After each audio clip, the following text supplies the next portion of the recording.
Yes, Tulungagung Channel, yes. Sukses selalu.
Ayo.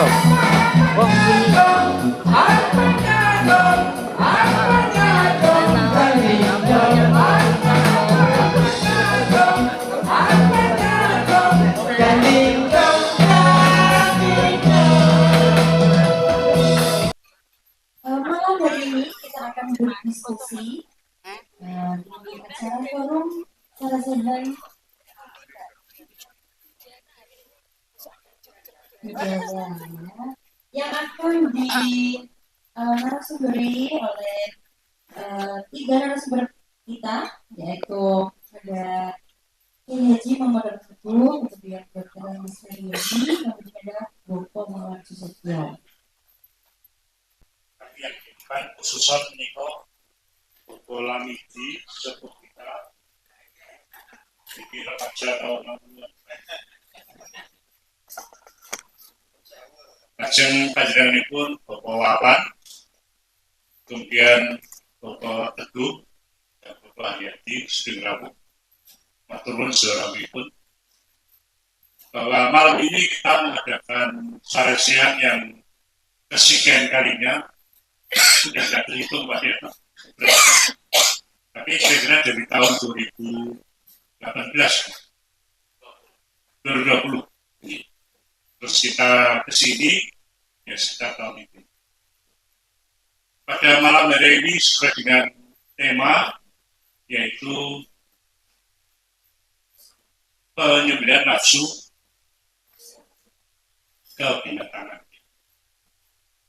Jadi kita mengambil event karena kebetulan ini adalah hari raya Idul Adha yang telah lewat pada tanggal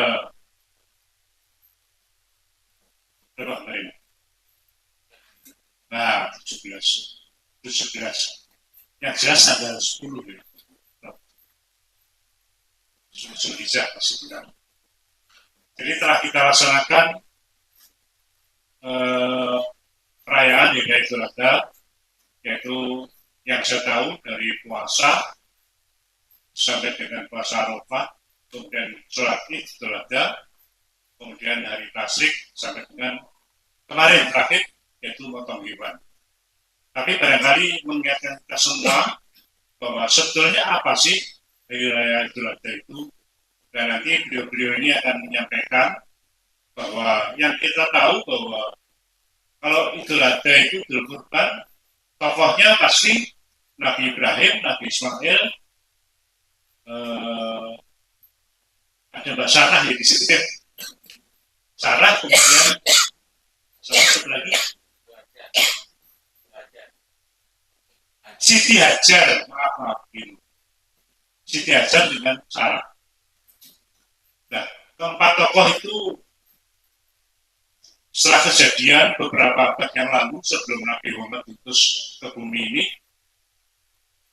riwayatnya penuh dengan nilai-nilai. Nah nanti nilai-nilai apa itu akan diungkapkan insya Allah oleh Bapak Teguh Yang nilai-nilai itu walaupun agama Islam yang dalam ini tanda kutip ya, yang diturunkan bersama Al-Quran itu belum ada. Tapi nilai-nilai itu sudah agamis sekali dan itu sudah membudaya di dalam kehidupan manusia di dunia ini. Contohnya nilai-nilai ikhlas, nilai-nilai sabar dan lain-lain. Nah, ini menjadi budaya kita. Mungkin nanti akan diuraikan oleh Wawan. Sebetulnya bagaimana sih di masyarakat itu kok sudah terjadi seperti itu? Walaupun secara resmi tadi tanda kutip ya, agama Islam belum diturunkan, yang saya maksudkan diturunkan bersama Al-Quran oleh Nabi Muhammad. Kemudian setelah sampai sekarang ini kita menjalani pasca Nabi Muhammad. Mohon maaf kalau itu mau dikoreksi Pak. Dari Nabi Muhammad, nilai-nilai tadi itu semua tersurat di dalam ayat-ayat Al-Quran. Nah ini lebih yakin lagi ya, karena keyakinan dari kita Al-Quran ternyata dimuat di dalam situ. Ada beberapa surat yang mengupas di situ. Mohon maaf saya bukan ahlinya, jadi saya tidak bisa menjelaskan. Namun demikian, bagaimana nanti aplikasinya di dalam kehidupan sehari-hari? Itu nanti akan disampaikan oleh Bopo Haryadi. Jadi perilaku manusia itu harusnya bagaimana sih? Selaku individu, selaku kelompok, bermasyarakat itu bagaimana? Jadi total insya Allah nanti akan disampaikan urutan seperti itu. Dan akhirnya kami mohon nanti sambutan dari hadirin untuk mengajukan pertanyaan-pertanyaan atau sanggahan atau apapun namanya karena ini spesial. Jadi supaya bisa hidup. Demikian yang bisa kami sampaikan. Mudah-mudahan acara sarisan malam hari ini bisa berjalan dengan baik dan lancar. Dan kami selaku Sadul B mohon maaf manakala dalam acara malam ini dari penyambutan sampai acara dan pasca acara nanti manakala ada hal yang kurang berkenan. Jadi mohon dibutuhkan pintu maaf yang sebesar-besarnya. Assalamualaikum warahmatullahi wabarakatuh. Bismillah, alhamdulillah. Wassalamu ala rasulillah wa ala kaulah wa ala quwata illa billah wa barakatuh. Nuwun sewu. Kula diparingi kelonggaran waktu atur ular-ular. Namanipun ular-ular niku boten panjang. Sing panjang iki mulure. Nah. Dados mekaten. Nuwun sewu. Sepisane kanggo katuraken rasa bangga yang tak terhingga pada kesempatan ini kita bersama masih bisa bertemu silaturahim. Bapak Haji Teguh Nuwun sewu, maaf beliau ini jauh-jauh dari Mahabrasa, Jawa Tengah. Sekarang berada di tengah kita. Apa? Perlu mengemban amanah. Beliau adalah ngasto dosen wonten UIN. Ngomong-ngomong, adik-adik para remaja terutama, jalur depan UIN itu adalah lintas Denpasar Medan. Jadi info-infonya akan terbawa dari sana, dari tempat ini sampai ke Medan. Sopo sing bangga punya kota Tulung Agung. Malam ini kita bertemu menjadi satu di sentra Lotus. Saya akui di foto ki action kondak deh. Aku rawani guyu. wong wong nek wis sahaboke ibu saya paling depan itu bu guru saya bu itu bu guru saya bu sakmono ibu nggih saya mereka namanya besok saya penyimpan bapak hari pencerah perspektif para remaja bapak haji itu yang nanti akan menanamkan secara tuntas tandas kajian ilmu Islami keriwayatan Nabi Ismail sampai rela mengorbankan putranya. Alhamdulillah wa syukurillah Allah maha bijak atas segalanya. Korban tidak jadi putranya diganti dengan hewan. Menika mangke badhe dipun jelasaken penjantun Bapak Haji Teguh. Lajeng satu lagi beliau ini adalah relatif yaitu termasuk lebih remaja dari saya. Beliau adalah budayawan muda. Para beliau ini non sewu kula sebut asma penjantun Bapak Hari. Semua yang terselenggara malam ini bahkan esok ada acara di sana. Ini adalah dalam wilayah cakupan Lotus Garden. Beliau adalah pengayom Persabda. Jadi sing tak derek ini beliau Bapak Hari ini. Assalamualaikum warahmatullahi wabarakatuh. Selamat malam Bapak Ibu, Mas Mbak yang hadir pada malam hari ini.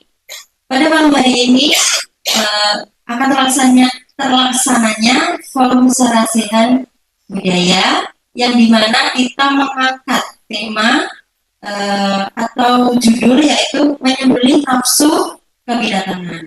Tadi yang sudah dijelaskan kepada Bu Hadi sedikit tentang masih dalam rangka Idul Adha.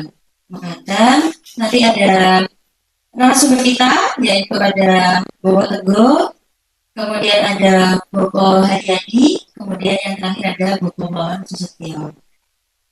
Dan di sini nanti kita akan membahas tentang peristiwa di mana Nabi Ibrahim mengorbankan anak semata wayangnya yaitu Nabi Ismail.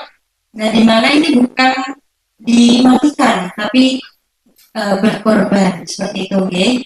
Nah, mungkin untuk pada narasumber malam hari ini, untuk setiap narasumber akan saya beri waktu 20 menit di setiap sesinya. Dan untuk bisa langsung ya, ini untuk narasumber yang pertama, Niku Bapak Teguh. Oke. Untuk narasumber yang pertama yaitu Bapak Teguh yang dimana akan menjelaskan lebih rincinya juga pada tema malam hari ini atau yang berjudul menyembelih nafsu kebinatangan. Monggo Bapak Teguh dipersilakan. Haji, dan yang kedua adalah berhubungan dengan pengorbanan itu sendiri. Tentu keduanya itu semuanya tidak bisa dipisahkan. Akan saya awali dengan firman Allah Ta'ala yang menegaskan bahwa bangunan yang pertama kali didirikan itu ada di Bakkah. Inna awalatan di Anitas di Bakkah. Bahwa bangunan yang pertama kali dibangun, didirikan itu adanya di Makkah. Nah itu tidak lain adalah yang kemudian kita kenal sebagai Ka'bah, yang sampai saat ini kemudian dijadikan sebagai kiblat bagi kaum muslimin untuk melaksanakan sholat. Nah, sejarah, jadi dari aspek sejarah, dari aspek cerita bahwa dibangunnya Ka'bah sebagai bangunan, itu awal mulanya adalah, terima kasih kopinya, monggo ibu-ibu bapak-bapak sendiri pun rabi pun tunjuk kopi ini pun.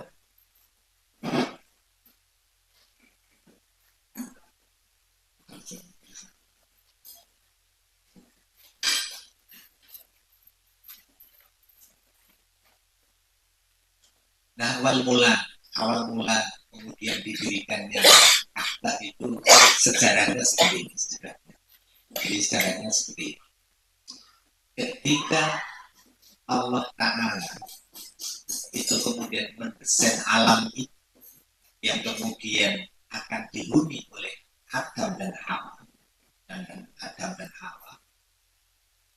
ini awal mulanya bahwa alam ini itu gundul, dalam pengertian ya tidak bisa dihuni oleh manusia. Maka kemudian Allah Ta'ala memerintahkan kepada malaikat dibagi tugas. Jadi ada yang ahli kehutanan, ada yang ahli kelautan, ada yang ahli pergunungan, ada yang ahli semua sahabat. Nah, di saat para malaikat itu membangun bumi ini supaya bisa dihuni oleh makhluk manusia, ini maka kemudian para malaikat itu memiliki kebiasaan melakukan apa yang disebut sebagai tawaf atau gerakan melingkar, tawaf. Nah selama ini sebelum mereka dihuni, ini kemudian para malaikat itu tawafnya itu di langit sana, itu apa yang disebut sebagai Baitul Maqdis. Begitu malaikat itu ada di bumi, kemudian minta izin kepada Allah untuk melakukan tawaf, maka kemudian malaikat itu harus kembali ke langit. Nah, oleh karena kemudian Allah menunjuk bahwa di bumi ini haruslah dibangun sebuah bangunan sebagai titik untuk melakukan tawaf. Nah dari situlah kemudian Makkah.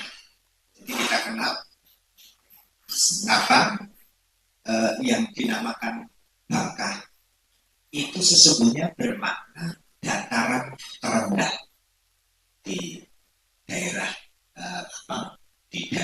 Makkah. Maka kalau kita melihat Ka'bah itu bloknya itu ya di tengah-tengah Makkah, tanah yang terendah, yang sekarang kemudian dijadikan sebagai tempat tawaf itu. Nah secara umum kemudian Makkah itu juga disebut sebagai kota Makkah. Artinya kalau menyebut Makkah itu ya sama dengan Makkah, karena di Makkah itulah didirikannya Ka'bah.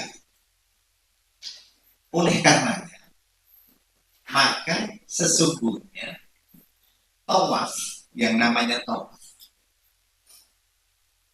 itu sudah diawali sejak manusia pertama kali penghuni bumi ini, yaitu Adam dan Hawa. Nah kalau kemudian kita menyejarahkan tadi Mbak Nani itu membatasi 20 menit, tentu ini tidak tidak muat waktunya, artinya harus lebih panjang, maka akan saya persingkat. Nah, intinya ketika Nabi Adam, itu turunkan ke bumi di daerah India, kemudian Siti Hawa itu di Palestina, selama 100 tahun mereka tidak kenal. Selama 100 tahun. Ini selama 100 tahun. Nah, itu ternyata juga ada hikmahnya, tidak diketahui, tidak ketemunya antara Adam dan Hawa selama 100 tahun itu ada hikmah. Salah satu hikmah yang paling bisa kita pahami adalah seandainya Nabi Adam dan Ibu Hawa itu turun dari surga itu langsung dipertemukan, pasti terjadi dialog, atau kalau dalam bahasa kita itu satron, saling bertengkar, mesti saling menyalahkan.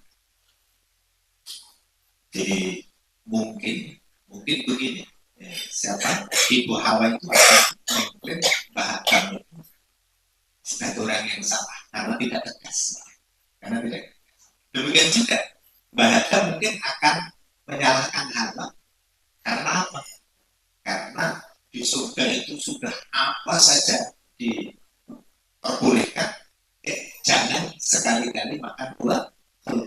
Tetapi ternyata justru malah Ibu Hawa inilah yang kemudian pertama kali ngambil buah roti.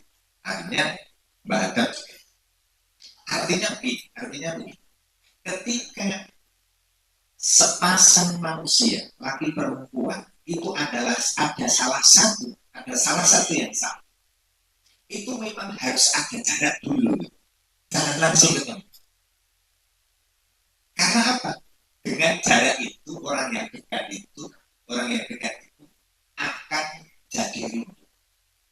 Itu sudah dibuktikan. Jadi ketika Mbah Adam dan Ibu Hawa itu kemudian berpisah zaman semono karena juga tidak ada HP, tidak ada alat komunikasi apapun begitu waktu itu, maka sampai dalam riwayat itu sampai ratusan, sampai 100 tahun baru ketemu.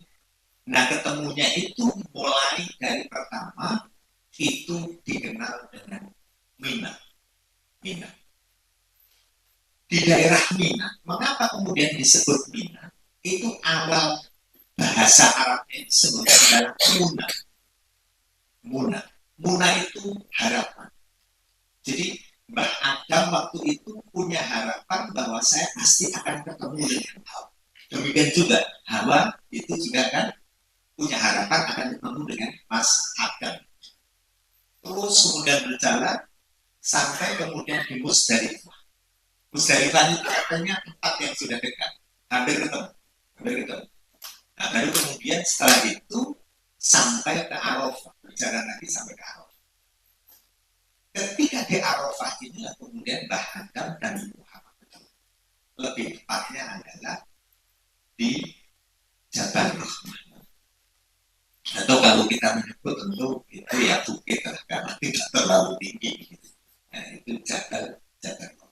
Nah, ketemunya di situ. Nah, dalam konteks kekinian sekarang orang yang sudah haji itu ada yang salah kaprah. Ketika datang ke Jabal Rahmah itu kemudian menulis di batuan atau apapun itu supaya bisa datang ke sana kembali. Ada harapan semacam. Nah, ini menunjukkan bahwa peristiwa haji itu sebenarnya memang sejak awal, sejak Mbah Adam itu sudah ada. Oleh karenanya mulai dari Adam, Idris, Nuh itu terus semua tetap melakukan haji. Baru setelah ketika Nabi Nuh mengalami banjir bandang selama 40 hari 40 malam, sak dunia kabeh banjir itu selama 40 hari 40 malam, maka kemudian waktu itu Ka'bah itu hilang. Karena apa? Ketutup ladang, hari.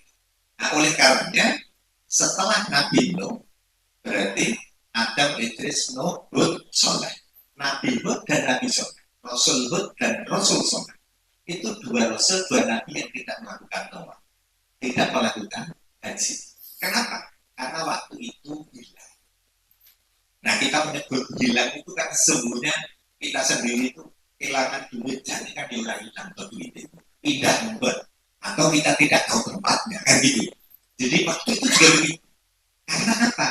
Karena Ka'bah itu waktu itu tertutup oleh lendut itu apa sih? Ya lendut namanya, pokoknya lendut ya, lendut. Nah, baru kemudian Mbah Ibrahim inilah yang kemudian menemukan kembali. Maka di dalam Al-Quran ditegaskan wa id yarfa'u Ibrahimul qawaida minal baiti wa Ismail. Ingatlah ketika Mbah Ibrahim dan Nabi Ismail ketika itu bukan mendirikan itu sebelumnya. Mendirikan, jadi pondasinya sudah ada, kemudian membangun. Jadi bagian atas. Itu apa? Kemudian dari peristiwa itulah Mbah Ibrahim ini juga dikatakan sebagai sang penemu, itu setelah hilang selama 2000 Nabi Hud dan Nabi Harun. Nabi Harun. Soleh ya, Nabi Soleh, Nabi Hud dan Nabi Soleh. Baik, setelah itu kemudian rangkaian manasik haji inilah yang kemudian diambil dari peristiwa Nabi Ibrahim. Yang pertama terkait dengan korban. Perlu diketahui bahwa Nabi Ibrahim itu di umur 85 tahun itu belum punya anak. Nabi Ibrahim umur 85 tahun. Begitu umur 85 tahun belum punya anak, maka kemudian Dewi Sarah itu kemudian menawarkan Hajar. Hajar itu sesungguhnya adalah budaknya, jadi budak dari Dewi Sarah. Maka sebenarnya Dewi Hajar itu ya sesungguhnya kalau secara secara keturunan ini dari golongan budak. Inilah kemudian dinikahi oleh Mbah Ibrahim, Nabi Ibrahim, dan kemudian punya anak Ismail. Nah, dari situlah kemudian saat Nabi Ibrahim punya anak Ismail, ini keluarlah sifat kemanusiaan dari Dewi Sarah. Mary, aku selaku permaisuri tidak punya anak, sementara istri muda sekaligus tadi adalah budaknya punya anak. Maka kemudian oleh Allah Ta'ala Nabi Ibrahim disuruh hijrah dari Palestina, disuruh hijrah ke Makkah. Begitu hijrah ke Makkah, di saat itulah yang perlu kita pahami mengapa kemudian Nabi Ismail disuruh berkorban. Itu asal-muasalnya begini. Sesungguhnya begini, Nabi Ibrahim waktu itu dikenal sebagai orang yang sangat dermawan. Jadi beliau itu dikenal sebagai seorang rasul, seorang nabi yang tidak pernah makan sendirian, itu tidak pernah. Jadi kalau makan itu selalu mengajak tombol depan, selalu mengajak teman.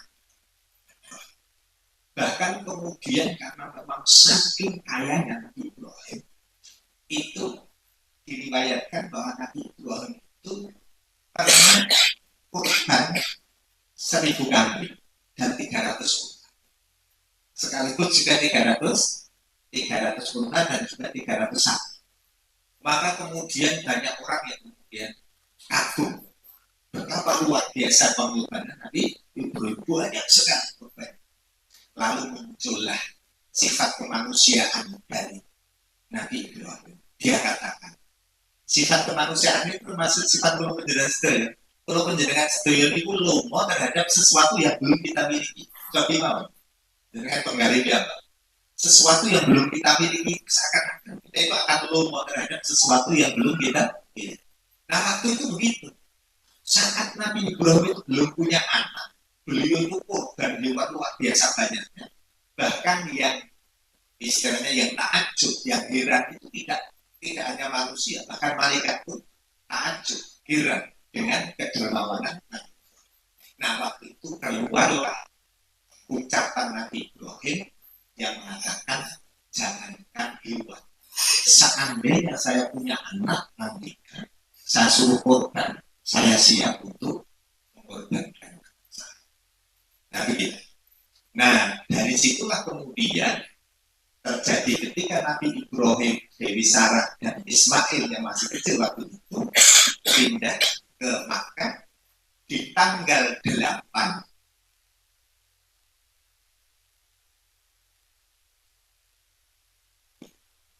yang intinya adalah Ibrahim, janjimu laksana. Apa yang pernah kau ucapkan bahwa kamu siap untuk mengorbankan anak, laksanakan. Waktu itu bagi Ibrahim itu ranah kali ini. Maksudnya perintah ini perintah yang di luar kemanusiaan kan jelas begitu. Disuruh nyembelih putra. Maka di tanggal 8 itu dikenal sebagai hari Tarwiyah. Hari di mana Nabi Ibrahim mimpi mendapatkan perintah untuk mengorbankan anaknya, menyembelih anak. Beliau masih ragu di tanggal 8 itu, maka beliau tetap nunggu lagi perintah yang lebih kuat lagi. Maka di tanggal 9-nya itu dipastikan. Maka tanggal 9 Dzulhijjah itu dikatakan sebagai Arafah. Arafah itu maknanya ya tahu, ngerti, paham. Oh, ini memang benar-benar perintah dari Allah. Nah, setelah mendapatkan perintah semacam itu, kemudian Nabi Ibrahim berucap, kemudian Daud kata putra itu, ya abadi ini arafil manam aniat tahu fangdur nada. Hei anakku, aku ini aku diperintah dengan Allah Ta'ala supaya menyembelih Sirah, supaya menyembelih Allah. Jadi kira-kira waktu itu Nabi Ismail itu seandainya bukan golongan orang yang sabar, bukan golongan orang yang rela, pasti lenjak. Mestinya saya dikurbatin jenengan, kampun sepuh pun kowe, kalau ada siapa, bisa baik. Itu seandainya Ismail itu kalau yang digunakan adalah nalar itu. Tapi tidak. Apa kata Ismail? Ya abadif al-matu umaru satajiduni insyaallah minasyati. Wahai romo kula, monggo tindak menapa ingkang dipun perintahi dening Allah Ta'ala. Jenengan mangki kula termasuk golongan sing sopan. Semacam itu. Jadi betapa taat. Nah, peristiwa itulah kemudian dari kemantapan Ismail untuk siap untuk kemudian siap untuk disembelih, ini kemudian terjadi godaan setan atau iblis. Kemudian mereka, Nabi Ibrahim mengambil kikil, kemudian melintang iblis itu yang kemudian diabadikan. Sekarang kurang dimaksanakan haji itu ada ya, jadi di Mina itu ada Aqobah, ada orang Arab waktu itu menyebut Muhammad itu sebagai orang yang abtar. Abtar itu artinya terputus. Terputus itu dalam pengertian keturunan, dari sisi keturunan. Karena anak laki-lakinya ini. Dan kebetulan memang Abdullah dan sekaligus juga Ibrahim itu juga meninggal. Itu putra laki-laki dari Nabi Muhammad. Bahkan kemudian yang putri itu sudah banyak ya, yang artinya ada yang meninggal juga, yang sampai kemudian di usia sepuh sampai umurnya melebihi usia Nabi, itu satu-satunya hanya Dewi Fatimah. Ini yang kemudian dijadikan sebagai simbol orang Jawa itu. Jadi kalau orang Jawa itu menyebut sebagai simbol wanita, sebagai simbol kebaikan wanita itu adanya di Dewi Fatimah. Nah, gitu ya. Terus ini yang meninggal jadi sebelum sebelum balik itu. Maka disebut sebagai apa? Nah, oleh karenanya kemudian Allah menurunkan ini ayat surat Al-Kautsar. Inna a'toina kal-kautsar. Sesungguhnya kami Allah Ta'ala telah memberi nikmat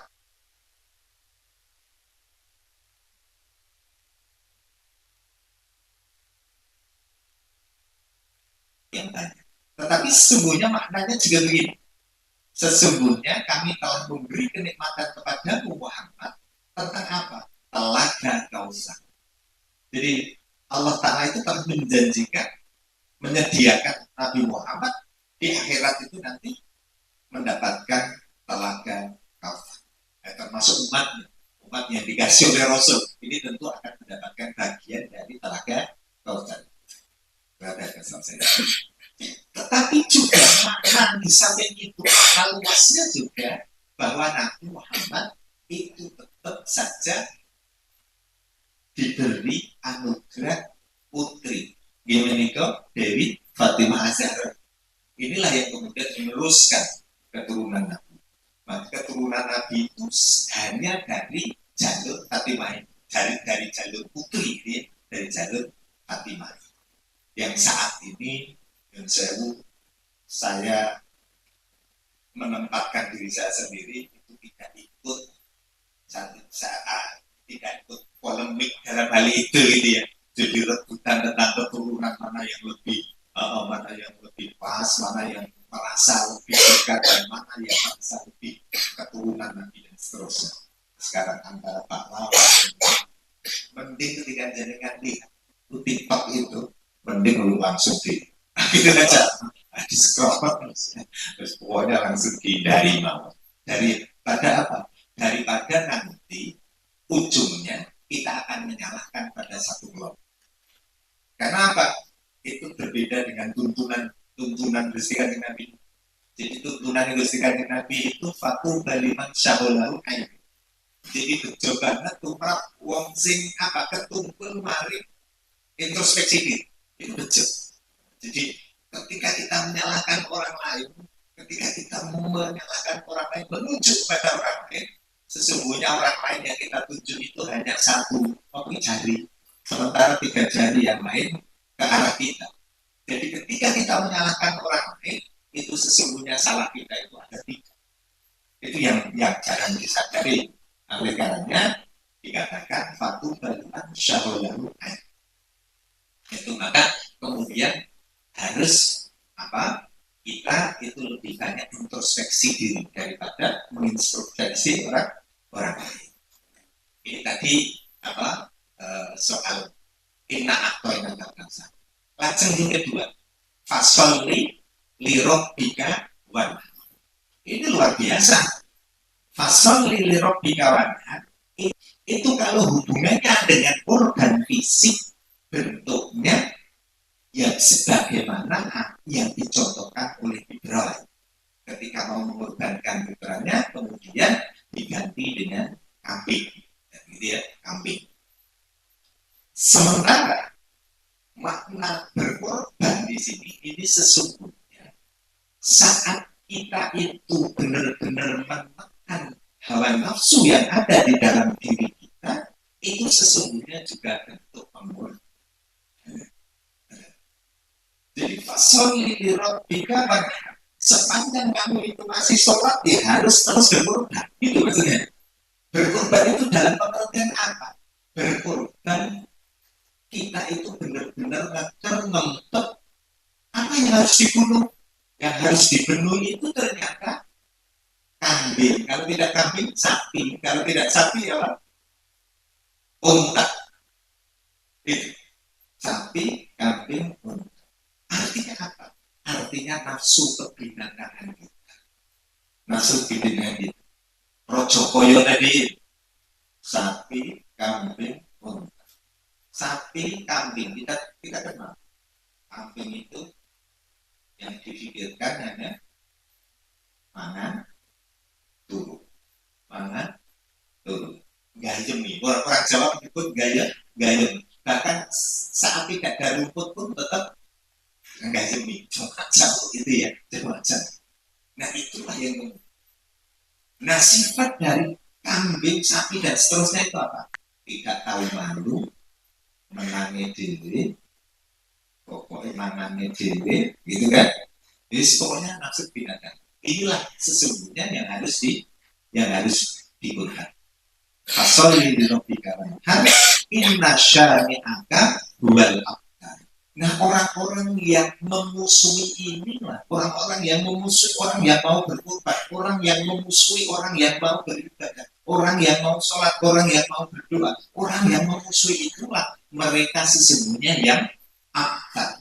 Mereka sesungguhnya yang terputus dari rahmat Allah Subhanahu wa Ta'ala. Dan saya kira itu yang saya sampaikan di setengah jam. Setengah jam, insya Allah nanti bisa disambung barangkali ada pertanyaan. Assalamualaikum warahmatullahi wabarakatuh. Waalaikumsalam warahmatullahi wabarakatuh. Saksikan terus BGS Tulung Agung Channel.